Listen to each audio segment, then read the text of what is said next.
Au Mali, au Niger et au Burkina Faso, il n'y a ni usine de fabrique d'armes, ni de munitions. Qui recrute donc ces terroristes? Qui les entraîne? Qui les dote en permanence? Qui les nourrit et avec quels moyens? Le malheur de l'Afrique, c'est d'avoir rencontré la France. Fin de citation. Monsieur le Président, Monsieur le Secrétaire général, ce tableau peu reluisant de cette communauté internationale, caractérisée par la non-assistance à États en proie au terrorisme, l'hypocrisie internationale, la suprématie de quelques puissances au sein de l'ONU, la complicité au pillage de l'Afrique, etc., ne commande-t-il pas la traduction de cette communauté internationale devant la Cour pénale internationale? Si nous continuons avec ce jeu de l'Autriche, à la diplomatie d'hypocrisie, aux mensonges éhontés d'État, aux crimes organisés, au tripatouillage constitutionnel et à la fabrication de l'armée à la tête de nos États africains, même l'ONU risque de ne pas échapper à un coup d'État. À bon entendeur, salut. Bonjour les amis, le discours de Bassolma Bazier est l'un des moments inoubliables de la 78e Assemblée générale de l'ONU en 2023.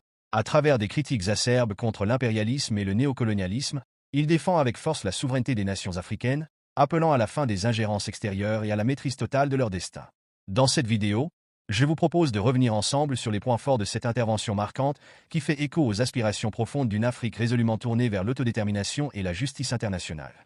Excellences, Monsieur le Président de la 78e session de l'Assemblée générale des Nations unies, Excellences, Monsieur le Secrétaire général de l'Organisation des Nations unies, distinguées personnalités, au nom de son Excellence le capitaine Ibrahim Traoré, président de la transition, chef de l'État, recevez les salutations fraternelles du peuple et du gouvernement du Burkina Faso.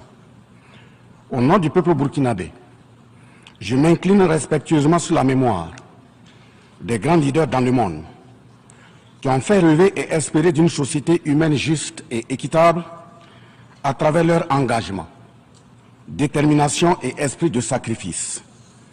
Je cite notamment Fidel Castro de Cuba, Patrice Émeric Lumumba du Congo, Modibo Keïta du Mali, Ruben Unyobé et Félix Mounier du Cameroun, Sylvanus Olympio du Togo, Che Guevara de l'Argentine, Martin Luther King et Malcolm X des États-Unis d'Amérique, Nelson Mandela de l'Afrique du Sud, Jomo Kenyatta du Kenya, Amical Cabral de la Guinée-Bissau et des îles Cap-Vert, Marianne Ngouabi du Congo-Brazzaville, le capitaine Noël Isidore Thomas Sankara du Burkina Faso, etc.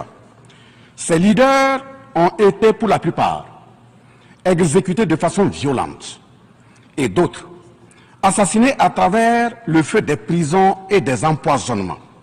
Leur seul crime a été pour chacun d'eux l'incarnation des rêves, des ambitions, de l'espoir des peuples meurtris, violés, violentés et pillés. Monsieur le Président, ma présence à cette tribune honorable des Nations Unies, au nom du Burkina Faso, pays des hommes intègres, n'est pas pour ériger des murs de lamentation.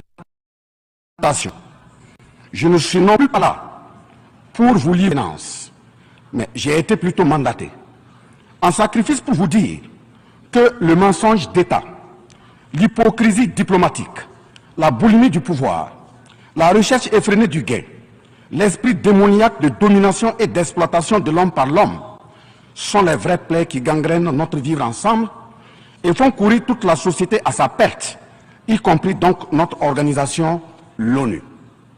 Son Excellence, M. Antonio Guterres, secrétaire général de l'Organisation des Nations Unies, Son Excellence, M.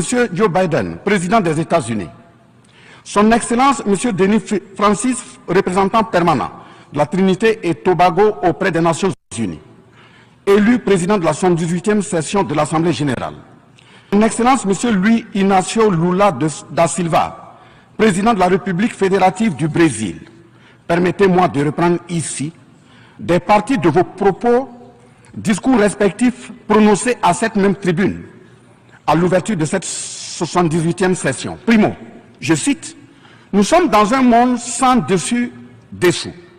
Des cadavres jonchent les plages où des milliardaires se prélassent. » Pour la deuxième personnalité, je cite, « Nous sommes à la croisée des chemins. Nous avons une cause commune, à savoir léguer à nos enfants un monde avec un bon climat social. Fin de citation. Pour la troisième personnalité, je cite, « Malgré les difficultés, nous pouvons nous en sortir. Ce ne sont pas les capacités qui manquent, mais la volonté politique. Sinon, nous pouvons apporter le progrès et la paix pour tous. » Fin de citation. Pour la quatrième personnalité, je cite, « Il y a dissonance entre les discours et les pratiques, les faits. Le Conseil de sécurité de l'ONU est paralysé. L'ONU doit assumer ses fonctions d'un monde solidaire et équitable, conformément aux principes édictés dans la charte. Cela suppose qu'on ait le courage de lutter contre les inégalités. » Fin de citation.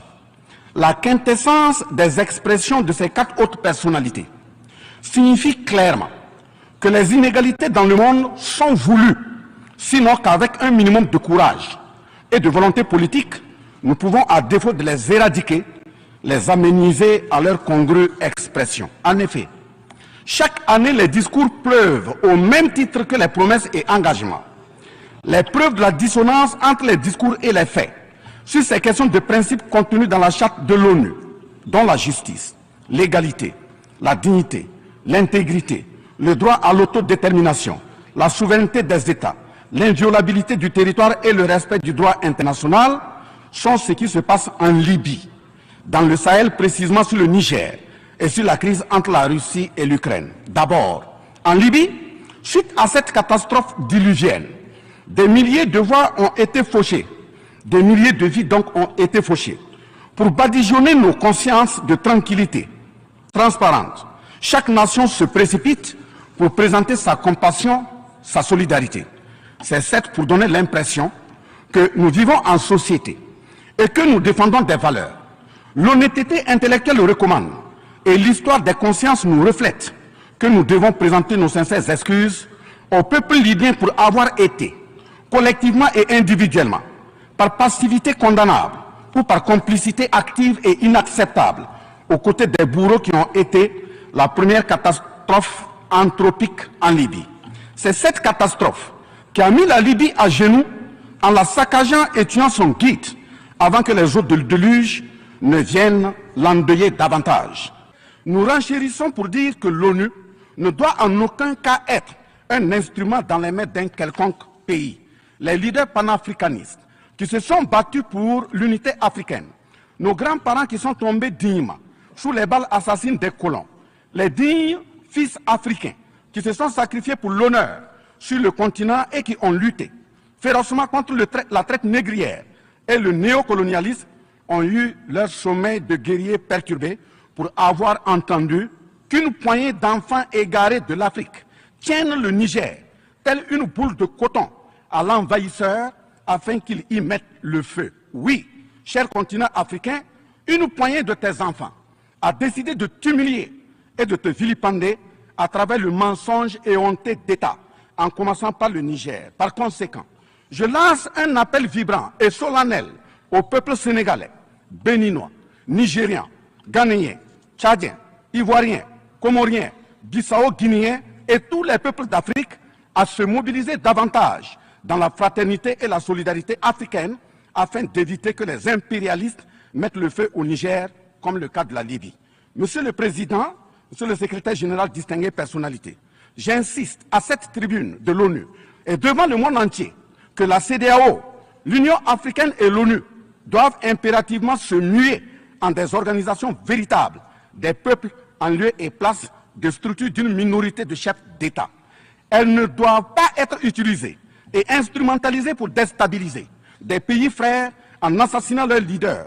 Ce n'est qu'à ce prix que la charte de l'ONU et le droit international auront un sens. Enfin, parlant de la charte de l'ONU et du droit international, un conflit entre la Russie et l'Ukraine est entretenu et voulu par certaines puissances. Ainsi, plusieurs pays occidentaux, notamment les États-Unis et l'Union européenne, y ont déversé toutes sortes de soutien, notamment militaire. Les populations civiles ukrainiennes, engagées comme volontaires, dont certains pilotent même des chars, sont félicités et traités de patriotes. Le Mali, le Niger et le Burkina Faso font face à une guerre qui leur a été imposée par l'impérialisme sous le couvert de terroristes de tout acabit, sèmant terreur et désolation.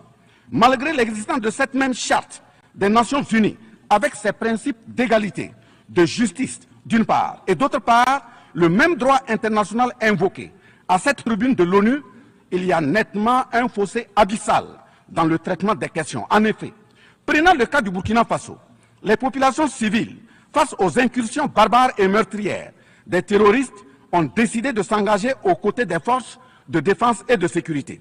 Ces populations ainsi engagées, formées et encadrées par les FDS, sont appelées des volontaires pour la défense de la patrie. Ainsi, au Burkina Faso, nous avons 58 000 VDP, dont 42 000 VDP communaux et 16 000 VDP nationaux qui combattent sur tous les fronts aux côtés des forces de défense et de sécurité formées, encadrées, orientées par elles. Celles-ci n'agissent que sur instruction et surveillance des FDS et conformément à des textes réglementaires en vue de protéger leur vie et leurs biens. Ce sont ces patriotes que certains chefs d'État de la CEDEAO et de l'Union africaine, sur instrumentalisation de puissances impérialistes capitalistes, tentent de faire croire à la communauté internationale que ce sont des milices. C'est cela le mensonge éhonté d'État.